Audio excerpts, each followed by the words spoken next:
নৈহাটি গিয়ে কি করলাম আমরা। Hi friends, welcome back to my channel. চলে এসেছি নতুন একটা ভিডিও নিয়ে। তো আজকে আমরা যাচ্ছি নৈহাটি রাঘব চ্যাটার্জির বাড়িতে, কারণ ওখানে ক্লাস আছে। আমরা রেডি হয়ে গেছি সকাল সকাল, দিদিকে নিয়ে আজকে যাচ্ছি। তো আমরা রেডি হই। তো এখানে দেখতে পাচ্ছ সকালটা কেমন লাগছে। এটা আমাদের হচ্ছে মাঠ। তো আমরা গেছিলাম একটুখানি লেটে, তার জন্য তাড়াতাড়ি ট্রেনটা ধরে নিয়েছি। এই যে ট্রেনের উপর আমরা উঠে আছি, মানে বসে আছি। এই যে দিদি এখানে বসে আছে।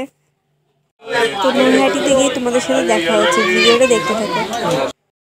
তো আমরা রাঘব চ্যাটার্জির বাড়িতে গেছিলাম, ওখানে ভিডিও করা বারণ ছিল, তো এই ভিডিওটা করতে পারিনি। এদিকে আমরা লুচি আর ছোলা ডাল খেয়ে নিয়েছি। এখন 12:06 ট্রেন, এখনো দেরি আছে। তো এখন যাচ্ছি স্টেশনের এখানে, দেখতে পাচ্ছ তোমরা। এই এটা 3 নম্বর। এই যে মেয়েছেলে হাত ধরে ধরে নামে, কারণ আমার দেখলে একটু ক্রেভিং হয়। আমি জানি না কার হয়, ওপর থেকে নিচে দেখলে এরকম মাথা ঘুরে সবারই। এই যে স্টেশন নৈহাটি।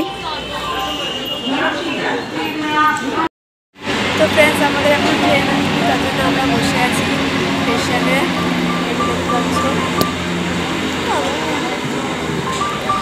তো ট্রেন আসবে 12টার সময়। 12টার সময় ট্রেনে উঠে আমরা কৃষ্ণনগর যাবো। তো ট্রেনে প্রচুর ভিড় ছিল, তাই ভিডিওটা করা সম্ভব হয়নি। কৃষ্ণনগর তো আমরা স্টেশনে ভিডিওটা করা সম্ভব হয়নি, কারণ ওখানে অনেক ভিড় ছিল। তো আমরা বাইরে এসে ভিডিওটা দিচ্ছি তোমাদেরকে। তো এখন আমরা বাড়ি যাচ্ছি হেঁটে হেঁটে, কারণ টোটো পাচ্ছি না কোনো।